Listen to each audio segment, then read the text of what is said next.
Alors, comment j'ai démarré gardien de but un petit peu. Donc, en fait, j'ai un frère qui a 2 ans de plus que moi. Donc, hormis le fait que quand on avait du temps libre les week-ends, les après-midi, on jouait souvent dans le jardin, voilà, au foot. Un jour, mon frère faisait un tournoi, un plateau débutant. Mon père avait accompagné mon frère et son équipe en fait n'avait pas de gardien de but. Il manquait un gardien. Donc moi qui les avais accompagnés, le petit, du coup j'ai dépanné à ce poste-là. Et ça s'est plutôt bien passé, j'ai pris beaucoup de plaisir, enfin voilà, j'étais super content et du coup ça c'était 1 an avant d'avoir l'âge pour démarrer débutant en fait. Donc du coup l'année d'après quand j'ai pu réellement prendre une licence et démarrer le foot, j'ai attaqué directement plutôt gardien de but. Voilà. Donc après, par la suite, je suis resté quelques années dans ce petit club à Mirbeau, là où habitaient mes parents. Après, lorsqu'on avait... D'abord, mon frère s'est fait repérer par le club de Châtellerault. En fait, lors des catégories de jeunes, il avait aux alentours de peut-être vers les 14 ans, il me semble. À l'époque, c'était la catégorie pupille. Donc ça remonte, voilà, depuis ça a bien changé. Mon frère s'est fait repérer. Le responsable du recrutement à Châtellerault le responsable des jeunes est venu voir mes parents pour faire venir signer mon frère. Et du coup, mon père, fin négociateur, a dit bon, si vous voulez le grand frère, il va falloir prendre le petit. Et le responsable a dit à mon père, mais il joue quel poste le petit? Et mon père a dit, il est gardien. Et le responsable, qui s'appelait à l'époque Jean-Luc Charrier, qui était un ancien gardien aussi, a dit, c'est bon, on prend. Donc du coup, dès quelques mois après, mon frère et moi on débarqué dans le club du SO Châtellerault. Et donc voilà, j'ai pu faire mes classes là-bas. Et arrivé à l'âge des moins de 15 ans nationaux, parce que Châtellerault c'était le bon club amateur de la région du département de la Vienne où j'ai grandi. Ils avaient des moins de 15 et des, je sais plus si c'était 13 ans ou 17 ans, enfin des moins de 15 ans nationaux. Et du coup, lorsque j'avais cet âge-là, je joue à moins de 15 ans national et j'ai participé aussi aux coupes nationales, c'est-à-dire les sélections départementales et sections de ligue. Donc en fait, ils organisent des tournois et grâce à ces tournois-là, j'ai pu être repéré par un des recruteurs du Mans. Donc voilà, par la suite j'ai fait des essais au Mans 2 fois. Ils sont venus me voir jouer avec Châtellerault. Et du coup, par la suite, je me suis retrouvé à intégrer le centre de formation du Mans. Voilà, à l'âge de 16 ans. D'accord. Voilà. Donc après, tu as évolué quelques saisons au Mans, avec une belle expérience malgré ton jeune âge. Et puis, à la fin de ton contrat, tu reçois peu de propositions et tu t'en vas au Sables d'Olonne en CFA2. Ouais, exactement. En fait, la dernière année au Mans, j'étais 2e gardien en Ligue 2. J'ai démarré la saison en tant que 2e gardien. Malheureusement, Yann Pelé s'est blessé au mois de novembre. Donc il a eu une fracture au niveau du pied, il a été absent 2-3 mois. Donc du fait de mon inexpérience à ce niveau-là, le club a préféré recruter un gardien supplémentaire. Donc du coup j'ai juste fait 2-3 matchs, un match de Coupe de la Ligue, un match de championnat et un match de Coupe de France à la suite. Et après, par la suite, le club, on a réussi à remonter et à accéder à la Ligue 1 et je me suis retrouvé en fin de contrat. Et après, la décision du club, du coach à l'époque, a été de ne pas me conserver. Mais donc voilà, donc après s'ensuit une expérience de 6 mois sans jouer. J'avais refusé à l'époque, je me souviens, des propositions de clubs de CFA à l'intersaison, parce que beaucoup de gens me disaient oui, tu peux espérer trouver quelque chose en national, tu as le niveau éventuellement pour jouer à ce niveau-là. Donc du coup, des clubs de CFA, au tout début, ça m'intéressait pas trop. Et au final, fin décembre, étant toujours sans club, j'ai préféré signer au Sables d'Olonne en CFA2 pour jouer, parce que bon, faire une saison blanche, c'est jamais bon pour personne, surtout quand on est jeune. Donc du coup, j'ai préféré signer au Sables d'Olonne. Le coach m'avait appelé, ils avaient besoin à ce poste-là. Donc du coup, j'ai signé là-bas, je suis resté 1 an et demi. Donc au début j'avais fait 6 mois pour finir la saison, je pensais pas rester, finalement l'intersaison pareil, des pistes, quelques coups de fil et tout, mais rien de bien concret. Donc du coup j'ai refait une saison, on a réussi à monter, à finir premier et après à accéder au CFA, et c'est là que après je suis parti des salles de jeu. Et durant cette période de chômage, comment tu l'as vécu, comment tu étais un peu Les 6 mois que j'ai vécu sans chômage, à titre personnel, ça a été vraiment une période qui m'a fait vraiment grandir. Donc à cet âge-là, j'avais 21 ans. Donc je me suis retrouvé au chômage, donc la fin de mon contrat c'était le 30 juin. Donc j'ai participé au stage du NFP pendant quasiment tout juillet et août. Donc là déjà, j'avais passé 6 années au Mans, donc je connaissais pas encore, j'étais un peu trop refermé sur moi-même, je connaissais pas assez les rouages du football, j'étais trop... Voilà, ça faisait 6 ans que j'étais au Mans et j'avais pas vu comment ça se passait à l'extérieur, donc pour faire les stages ça m'a permis de rencontrer des gens, d'apprendre pas mal de choses sur le milieu. Et du coup, quand on a 21 ans, qu'on se retrouve sans club, psychologiquement, mentalement, tout ça fait progresser parce qu'on se retrouve tout seul chez soi à pas jouer. Par-dessus ça, il y a eu début septembre, malheureusement il y a eu le décès de mon père aussi, qui est décédé d'un cancer des poumons. Donc pendant que j'étais cette période de chômage, donc voilà, du coup ça n'a pas aidé les choses, mais ça m'a fait grandir, voilà, sans problème. Tu décides ensuite d'aller à Romorantin en national, après ton expérience au Sables d'Olonne. Comment ça s'est passé là-bas? Romorantin, j'en garde un très bon souvenir, malgré le fait qu'en fin de saison, on soit descendu. Lorsque j'étais au Sables d'Olonne, le directeur sportif était venu me voir jouer dès le mois de mars. Les premiers contacts ont été établis et ça s'est fait très rapidement après.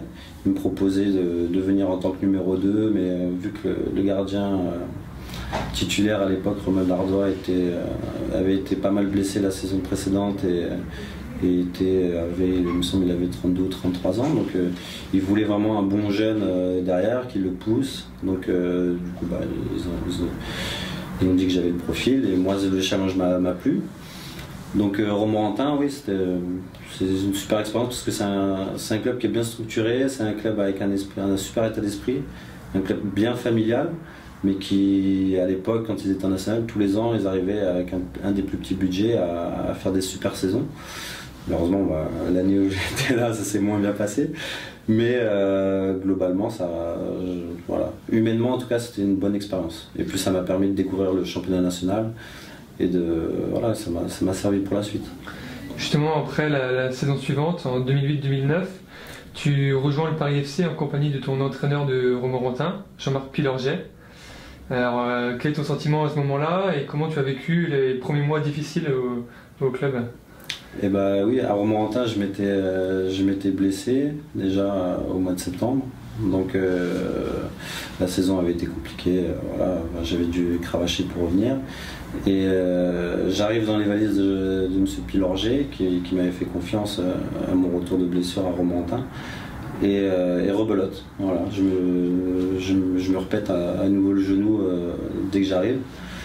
Donc là, je me dis tu connais déjà, tu l'as déjà vécu l'année dernière, voilà, il va falloir tout recommencer. Par chance aussi, j'avais signé un contrat de 2 ans, donc on savait que la première année, ça allait être quasiment une saison blanche. Voilà, que j'allais prendre le temps de me reconstruire, de faire tout ce qu'il fallait en termes de rééducation, de renforcement musculaire. Et voilà, on a fait, avec le staff de l'époque, on a fait tout ce qu'il fallait. Et au mois de mars ou avril, il me semble, j'ai pu enchaîner 3 matchs avant la fin de la saison et pour m'aider voilà, à revenir à un bon niveau. Et la saison d'après, j'ai pu rattaquer sereinement et en pleine possession de mes moyens. Lors de la saison 2011-2012, le Paris FC réalise une saison globalement bonne, dans un championnat très relevé à 21 clubs. Et l'équipe réalise surtout l'exploit d'éliminer Toulouse en Coupe de France au Stadium. Alors malgré le fait que tu étais remplaçant lors de ce match, comment tu as vécu cette expérience? Mais c'était plutôt sympa, ouais. le fait de jouer chez une Ligue 1 et d'arriver à créer l'exploit, à aller gagner là-bas, ça reste un super souvenir. Même en tant que joueur, on préfère toujours être sur le terrain, mais je l'ai vécu complètement, voilà, très très bien, et ça reste un très bon souvenir. Je me souviens qu'il y avait quelques supporters qui étaient venus, et du coup à la fin du match on avait été avec eux, et non, c'est des images qui restent gravées, même si tous les ans on voit des équipes inférieures faire des exploits, mais quand on participe à ça, c'est toujours très très sympa, c'est un bon souvenir. Après, il y a eu 2 saisons un peu plus difficiles, avec un rôle de remplaçant, puis un sauvetage administratif du club. Alors comment tu peux un peu expliquer cette période noire, et est-ce que finalement tu as pensé peut-être à un moment partir pour rechercher un nouveau challenge Ouais, la première des 2 saisons dont vous parlez, ouais, j'étais vraiment remplaçant. C'était à l'époque Alain Baumal, le coach. La deuxième année, je suis parti titulaire, mais une petite blessure au ménisque a fait que j'étais indisponible 2 mois, et le club a fait venir Jérémy Sopalski à l'époque, et donc du coup, du fait de ses bonnes performances, il a joué quasiment jusqu'à la fin. Donc du coup, ça a fait une saison plus compliquée pour moi, à titre personnel. Forcément, en fin de saison, on était relégable, on savait qu'il y avait un mince espoir de repêchage, mais il fallait qu'il y ait 3 repêchés pour être sauvé. Donc à ce moment-là, tout le monde voyait le club en CFA. À ce moment-là, oui, comme beaucoup de joueurs du club, si j'avais eu l'occasion, l'opportunité, les contacts pour rebondir dans peut-être un autre club de national, j'y serais allé. Je me souviens qu'il y avait eu des contacts, mais après ça n'avait pas été plus loin, et du coup j'avais donné mon accord à Christophe Ten qui reprenait l'équipe et au président pour rempiler et aider le club à faire l'ascenseur en CFA, et par chance et par bonheur on a été repêché, et voilà, et du coup ça a permis au club de repartir directement en national l'année dernière. Cela fait maintenant 7 ans que tu es au Paris FC. Alors comment tu expliques cette longévité? C'est vrai que 7 ans, actuellement 6 ans et demi, au PFC, ça paraît un peu, entre guillemets, un peu fou, parce que tous les ans, on sait que c'est un club par le passé où il y avait beaucoup de mouvements au niveau des joueurs. Après, le fait que je sois peut-être gardien de but, déjà c'est un poste où en général, si ça se passe bien, il y a plus de stabilité. Voilà, si les attaquants, ça bouge beaucoup plus d'un club à un autre. Les gardiens, c'est un peu plus stable. Déjà, je pense que c'est une première chose. Et après, le fait que même si j'ai pas eu une forme de continuité depuis un parcours très linéaire depuis que je suis au club, je pense que avoir eu la confiance de mes dirigeants, de mes entraîneurs successifs malgré tout, et c'est une forme de reconnaissance d'un tout, d'une certaine forme d'état d'esprit, certainement aussi de mes qualités, j'espère, en tant que joueur, pas forcément, mais voilà, c'est un tout. Donc j'ai la confiance de mes dirigeants, de mon coach, et c'est à moi je m'efforce de leur rendre cette confiance au quotidien. Tu as joué au Paris FC avec plusieurs joueurs qui se sont illustrés à un niveau supérieur. Quel est celui qui t'a le plus impressionné? Je pense celui qui a été le plus impressionnant à une certaine époque, c'était David Paulet. Parce que c'était il y a 3 ou 4 ans maintenant. Il avait fait une saison. 22. Voilà, 22 ou 23 buts. Je ne sais plus si c'était lui le meilleur buteur ou le deuxième meilleur buteur du championnat. Il a eu une période où on lui donnait la balle et c'était but à chaque fois. Donc du coup, à cette période-là, je pense que c'est vraiment le joueur qui m'a le plus impressionné. Après, il y a eu des super joueurs qui sont passés. Anto Weber, qui est défenseur central, devant moi, juste derrière. Oui, c'était un régal de jouer avec des mecs comme ça. Donc, et de voir qu'il y a des joueurs qui sont passés par le club et qui arrivent à réussir au-dessus, c'est super. Voilà, je suis super content et c'est une bonne chose. Le club a choisi cette saison de s'entraîner à Choisy-le-Roi. Alors que penses-tu de cette décision, et qu'est-ce que tu peux nous dire sur ce camp d'entraînement? J'ai envie de dire merci aux dirigeants parce que ça faisait 6 ans que l'on était à Porte de Montreuil. Porte de Montreuil, c'est bien, mais au bout d'un moment, c'est vrai que le fait de s'entraîner là depuis 2 ans, où on s'entraînait sur synthétique tous les jours, c'est vrai que c'est pas l'idéal. Voilà, donc à Choisy, on a vraiment des conditions quasi parfaites pour faire notre travail. Voilà, depuis que je suis au club, c'est vraiment la première saison où je me dis, voilà, j'ai de quoi bien faire mon travail, quoi. Voilà, on m'a donné un bon outil pour faire mon métier. Donc pour ça, je suis super content. Je remercie le club d'avoir fait ce qu'il fallait. Et ça va encore évoluer, ça va encore progresser, et c'est vraiment une bonne chose. Et si le club voulait franchir des paliers, attirer des bons joueurs, ça passait aussi par un centre d'entraînement qui doit être en adéquation avec les ambitions du club, tout simplement. Parce qu'à Porte de Montreuil, il y en avait 2 vestiaires, un terrain synthétique, pas de salle de muscu, pas de parking, un environnement pas des plus agréables. Même si bon voilà, on s'y faisait très bien, mais à Choisy, voilà, on est vraiment bien, on est au calme, il y a la gare RER qui est à 30 mètres des vestiaires. Non, c'est vraiment bien. Puis moi qui habite à Alfortville, c'est parfait. Je mets même pas 10 minutes pour venir, donc c'est vraiment bien. Après avoir autant vécu avec le club, une montée serait un accomplissement et la possibilité pour toi de rejouer en Ligue 2 10 ans après. Est-ce que finalement tu y penses ou C'est marrant cette question parce que j'en parlais hier par texto avec un ancien joueur, un ami, et qui me disait oui, ça sent bon la montée pour vous cette année. Et je lui dis bah écoute, j'ai démarré pro, ce serait bien de finir pro. Voilà, je peux pas te l'inventer, ça date d'hier. Et donc oui, forcément depuis que je suis là au club, je suis passé un peu par tous les états. Donc je suis arrivé au club, l'ambition c'était de jouer les premiers rôles et d'espérer pouvoir monter. Après il y a eu quelques années difficiles comme on l'a dit précédemment. Donc réussir à monter avec ce club-là, oui, forcément ça me tient vraiment à cœur. Donc cette année, oui, on est à la moitié du chemin. Pour le moment ça se passe bien, mais bon, la route est encore longue et il y a encore pas mal de boulot à accomplir pour réussir tout ce qu'on a envie. En tant que gardien, est-ce que tu as un modèle aujourd'hui ou une personne qui t'a inspiré quand tu étais plus jeune ? Plus jeune, je pense que Barthez serait le bon exemple. Parce qu'à l'époque, c'était lui qui devait être en équipe de France. Voilà, puis à l'époque, il était un petit peu déjà précurseur au niveau du poste. Il sortait au niveau du jeu au pied par exemple, c'est un des premiers gardiens qu'on a vu avec un jeu au pied vraiment de bonne qualité. Donc après, ouais, lui m'a inspiré, j'aimais bien, en plus c'est un petit personnage un peu atypique, un peu foufou, donc ça attire la sympathie. Actuellement, je pense on parle beaucoup de Neuer, oui. Je pense que tout le monde est unanime à dire que actuellement c'est le meilleur gardien du monde.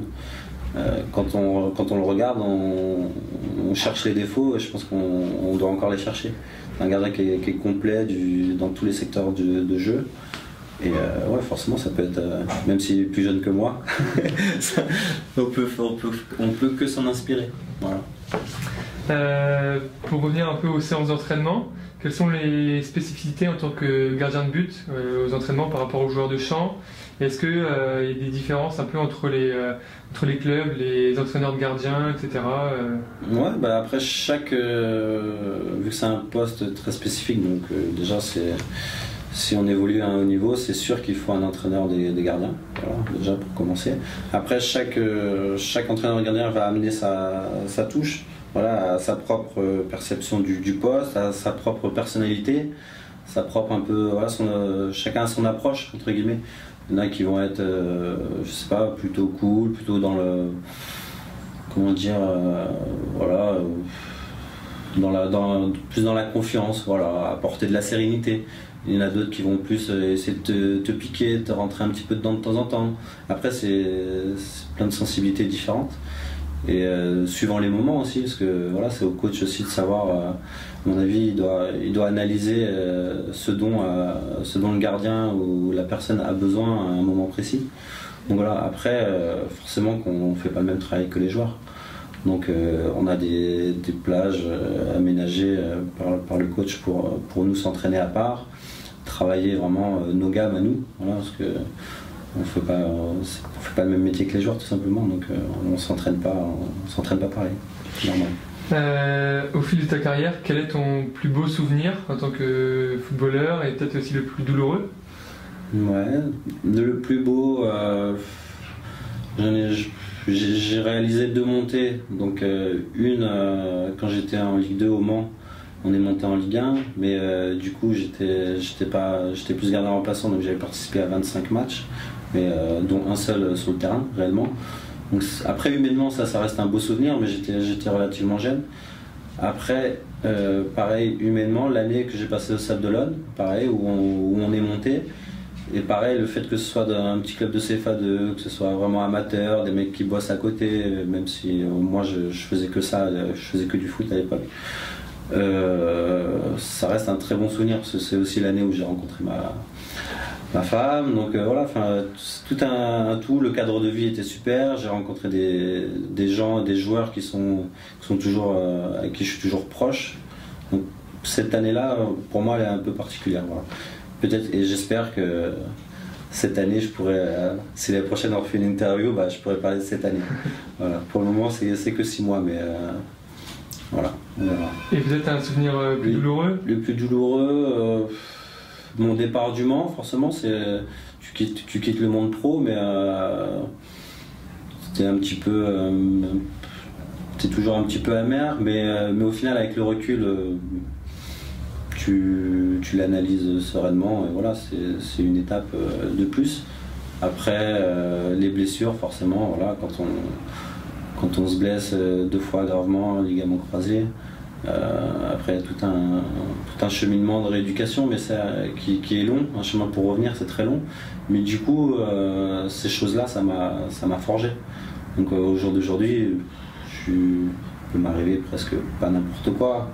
Mais je le prends avec tellement de recul et pas de la sérénité, mais voilà, je suis blindé, voilà, on va dire ça comme ça. Jusqu'à quel âge penses-tu jouer au football et est-ce que tu penses rester dans ce monde après? Là, j'ai envie de te dire que, voilà, on en revient toujours, j'ai perdu quelques années, notamment 2 ans avec les blessures. Donc c'est le corps qui décide, comme souvent, c'est le corps qui décide de dire stop ou non. Après, je suis à un poste qui permet peut-être de jouer un peu plus longtemps. Donc les opportunités, le corps, tout ça fera voilà, ça va décider du moment où j'arrêterai ou non, quoi. Voilà, tout simplement. Et l'après-carrière après? L'après-carrière, j'y pense, c'est dans un coin de ma tête. Rester dans le foot, il y a des chances, pourquoi pas. Après, le moment venu, il faudra en discuter avec les personnes voilà, avec qui ça se décidera. Mais puis voilà, ça dépendra des opportunités le moment venu aussi, mais pourquoi pas, ouais. Mais après, je suis pas. C'est dans un coin de ma tête, mais j'ai vraiment envie encore de profiter de l'instant présent. Et j'ai encore de belles années devant moi, donc je me prends pas la tête avec l'après-foot pour le moment. Est-ce que tu as un conseil à donner aux jeunes gardiens de but qui souhaiteraient devenir professionnels? Ouais, donc devenir pro c'est bien, mais quand on est jeune, c'est très long. Voilà, la route est encore longue, on peut être sûr de rien. Donc avoir l'envie, oui, mais il faudra, si j'ai un conseil à donner, c'est de ne pas négliger les études. Voilà, ça fait un peu cliché de le répéter, mais le foot ça va vite dans les 2 sens. Donc travailler, prendre du plaisir à l'entraînement, ça c'est une chose, mais avoir un bagage suffisant à côté, pour moi c'est primordial. Voilà. Quelles sont tes passions en dehors du football? Ah, bonne question. J'ai pas une grande passion, genre qui pourrait être, je sais pas, le cinéma ou la musique. Ça c'est des choses communes à tout le monde. Mais non, j'occupe mon temps libre avec, là depuis que je suis ici, voilà, j'essaie de voir les amis le plus possible, j'essaie de m'occuper comme je peux, mais Souvent les après-midi, je fais déjà une bonne sieste. Et après, c'est vrai que les journées passent vite. À Paris, on a plein de petites choses à faire, donc ça varie tellement d'une semaine sur l'autre. À certaines périodes, des fois, je vais rester chez moi à rien faire. Des fois, je vais bouger. Voilà, enfin, j'ai pas vraiment de... Je pourrais pas te citer une passion plus qu'une autre, quoi. Très bien, t'es pas un chasseur né qui va... Non, je vais pas à la pêche, je vais pas faire les boutiques tout le temps. Enfin, voilà, non. Rien de spécial.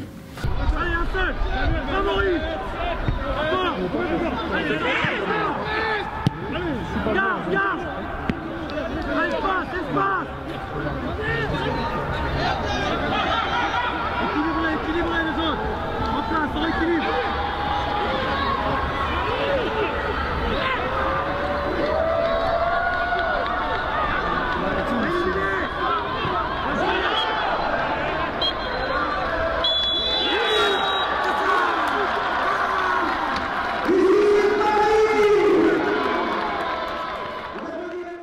J'ai pas de point fort, j'ai pas de point faible. Je suis complet.